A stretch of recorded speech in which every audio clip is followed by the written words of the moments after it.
Good morning, everybody, and welcome to another episode of Coffee with Chris. In today's episode, I'll be talking a little bit about something I really hate, and I'll also be telling you about a dream I had. So why don't we start out with the dream? Because that's pretty short, and I just kind of want to get it out of the way. I don't want to say stressing, but I've been thinking about schoolwork a lot recently, and the things I have to do for school. And last night, I actually dreamt up a design idea for my professional portfolio that I'm supposed to make for the third project. So apparently I am no longer just dreaming in code. I've had that happen to me several times, but now I'm also dreaming in designs. And I think the design might actually work. There are a few quirks that I'll still need to work out, but I did come up with a decent color scheme. Not an exact color scheme, but an approximation. I'm going to be using some very dark grays, some purple, and some green. That will be like the primary colors that I'll be using. And then I'll, of course, a very light gray for most of my text. Now, if only I could dream up which font family to use. Now, in all seriousness, this happens to me a lot. I don't often remember my dreams, but when I do, they are often either extremely, hard to deal with because I have some abandonment issues that I sometimes dream of, and I'll wake up crying. That's not the greatest way to remember your dreams. On the bright side, I don't really have nightmares. Aside from that, it's always the same repeating nightmares. Whenever I dream about, monsters or getting murdered or something like that, it doesn't really bother me. And that's not just me being tough. That's actually the truth. I wake up and I'm just like, okay, I got murdered in my dream. They don't scare me anymore. But abandonment, now that scares me. Anyway, now, the thing I really hate, that I actually hate so much that I need to share it with you, is people who don't take care of themselves. I hate it. I have met so many people throughout my life who complain about their situation, even when they can do something about it.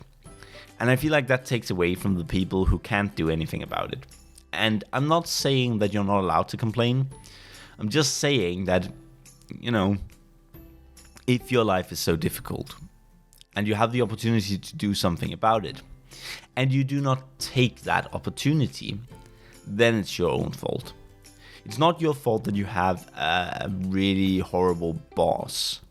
If your boss mistreats you, then you should consider finding a different job. But I've known people who are stuck in jobs for years, and it's not that they are applying elsewhere and they're not getting any jobs. No, they just don't want to apply elsewhere. They either make up excuses like, well, it's an okay job, or they'll talk about how they just don't have the time. Look, you do have the time. I'm sorry to say this, but we all have the time to take care of ourselves. Now, I say all, that's not quite true. There are people out there who really don't have a choice. There are people out there who work 2 jobs, who are constantly busy. They go to work, and then they sleep. Or they might even go to work, sleep, go to work, and then sleep again. Like, it might actually be a cycle where they don't get a full night's sleep. Now, these people, they are more stuck. But does that mean they can't do anything about their situation? No, it actually doesn't. Because that's what friends and family are for. If you're stuck in a situation like that, you reach out, you tell them, look, I just can't, I don't have the opportunity to do this, but I need to send out resumes so that I can get a better job, or I need to apply for school, or something like that. Then get help. You are very rarely in a position where it just can't be helped and there's nothing to do. So I'd say that when people don't take care of themselves, more often than not, it's a choice.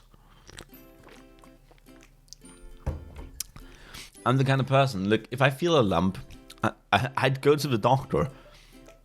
But then again, I grew up in a country where going to the doctor is free. So, yes, definitely, I do have a different opinion and a different set of values. But ultimately, that doesn't make me wrong. It also doesn't necessitate that I'm right. It's just that even if you do live in a country where you have to pay to go to the doctor, I'd say that, affordable or not, you have to. Because that lump can cost you a lot more than the doctor's visit. And I get it that, if you lose a finger, you might not be able to afford getting it reattached. That sucks. It does. And I wouldn't want anyone to be in a situation like that. But then I kind of understand that you don't want to sacrifice so much money for, quote unquote, just a finger. But with so many things in life, you don't need to sacrifice a lot, or the sacrifice would be worth it. So you gotta make time for yourself. You gotta find time for yourself. You deserve to take care of yourself. And I haven't always been the best at it. And I'm still working on getting better. But I was told today that taking care of yourself is a chore. I disagree with that. Because while, yes, some of the things you have to do in order to take care of yourself may feel like chores, the act of taking care of yourself is not in and of itself a chore. It is actually something enjoyable. Something that you do and you gain a lot on a personal level. But oftentimes it's difficult to see.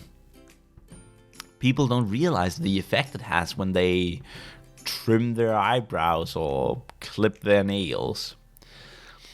They don't see the value in, going to the hairdresser. Of course, if you can't afford going to the hairdresser, then you probably should find a different way. But then at least make sure to shampoo your hair. No, sorry, shampoo is bad.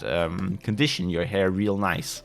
Maybe treat yourself to a cheap hair mask every now and then. Taking care of yourself is extremely important, and it'll give you more energy too. I don't know a whole lot about the science behind all of this, so my words are just that. They're words. They're words of encouragement, and not necessarily words to live by. Not in any way medical advice either. It's just, to me, this is common sense. To you, it might be very uncommon sense. And that's fine. We're all different people. I'm just here sharing my opinion, and I'm actually curious to know what other people think of this. Like, what do you do when you have a friend who's spent the past few weeks complaining that, they've got too many split ends and they really need to get a haircut? And whenever you tell them, then why don't you get a haircut? They'll come up with excuses, and it's not even about the money, because they can afford it. They have a lot of money. It's just, then I'll have to call the place, and it's so much effort. Well, yes, it's a lot of effort, but you have been complaining for literal weeks now about a minor thing in your life that you have the opportunity to quite easily do something about, and also you would enjoy it a lot. How do you deal with people like that? What do you do? Because I'm at a point where I've dealt with so many of them. I just don't want to do it anymore. I'm starting to kind of give up a little. And, if people want to treat themselves badly, I won't encourage that. But if you're not going to listen to my advice, I don't want to listen to your complaints. It's fine if you complain once. It's fine if you complain twice. It's okay. It's just, if there's something that you can easily do about the thing that you're complaining so much about, then it's a you problem, not a me problem. And I can't deal with it in any way other than just to share with you what I think you should do. I don't want to be brought down by other people's negativities. And I feel like that's what happens. they come in with their negative attitudes and their criticisms and their, oh, it's so difficult and don't want to and all of that, and they drag me down. I'm someone who does want to take care of himself. I'm someone who tries to take care of himself and actually enjoys taking care of himself. And then other people come in and they ruin that for me. Well, they try to, at least. And it just gets so tiresome. I'm tired of it. And unfortunately, some of the people doing it are very close to me. And I don't know what to do. It's just, it makes me so frustrated, so angry. And I know that it shouldn't matter to me, but I suppose that's where the emotional dysregulation comes in. I have a hard time when people do this to not want to explode at them. And I would be the asshole if I did that. I would be the asshole. Need to call it an asshole, not the other word for censorship reasons, I think. Anyway, I don't want to be the bad guy, of course. And they don't either. So we're kind of stuck. Though I sometimes wish that I could just be the bad guy. And sometimes I am. And that's not something I'm proud of. Because you shouldn't. But some people really do need to hear it. Whether they want to hear it or not, they need to hear that they're being stupid. They need to take care of themselves. Here, this is how you take care of yourself. You can do that. I know you can do that. It's not a lot to ask. Now, whether or not you refuse is up to you. But if you refuse, you're just being more of an idiot. It's harsh, but it's true. It's true. People just complain about things that they can change all the time. They have no idea how easy they could make their life just by making a few changes. Just by being kind to themselves. And I think that's difficult to deal with, because me personally, all of these things, I deal with them, and I enjoy my life. But I have, like everybody else, I have actual difficulties too.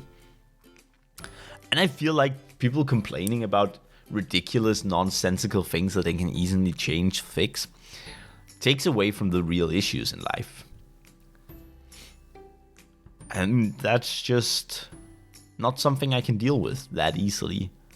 Sure, not everything always has to be serious. You can complain for fun. But if you're tired and you chose to stay up all night playing video games, then it's your own fault. You're the one being stupid. If you suffer from insomnia, have you talked to a doctor? Have you gotten in touch with a professional? Have you tried to get any kind of help? Have you tried that? I think it's called Baldrian B or something. It's supposed to be relaxing. Have you done anything to change your situation? No? Then I can't feel sorry for you. Now, if you are an insomniac, you've been to the doctor, you've tried this, you've tried that, and nothing works. You just find that you cannot sleep at night and you are so tired all throughout the day. At that point, I'll level with you. I'll be a little less harsh on you. I'll be a little more supportive of you, simply because I know that you've done everything you could and you are still in a situation that's unfavorable. And that's how it should be, according to me. Again, this is all just my opinion. I just wanted to let it out there that I really, really hate people who refuse to take care of themselves. And I know that some people have legitimate reasons for not being able to take care of themselves. Depression is a real thing. Anxiety is a real thing. A lot of things are real things, and a lot of things can get in the way. But even then, we're still talking about, have you done anything to deal with your depression? Have you talked to a professional about your anxiety? Have you tried medication? Have you done anything to make your life easier, to make your life better? If not, then maybe try that. Especially when you come to me and I tell you, well, if you do this, you'll probably feel at least a little better. And that way it'll take you 5 minutes and you'll get it out of the way. So you won't have to think about it for a week, like trimming your nails, for example.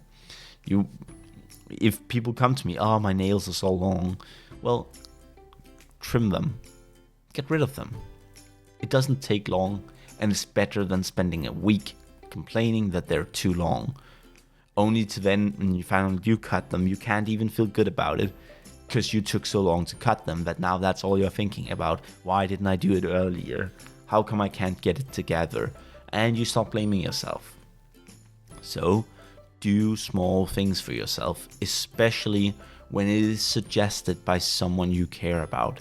Oftentimes, they see your situation from a slightly different perspective, and their input might actually help you. Anyway, it's nearing that time, so don't forget to like, comment, and subscribe if you actually did end up listening to this whole thing.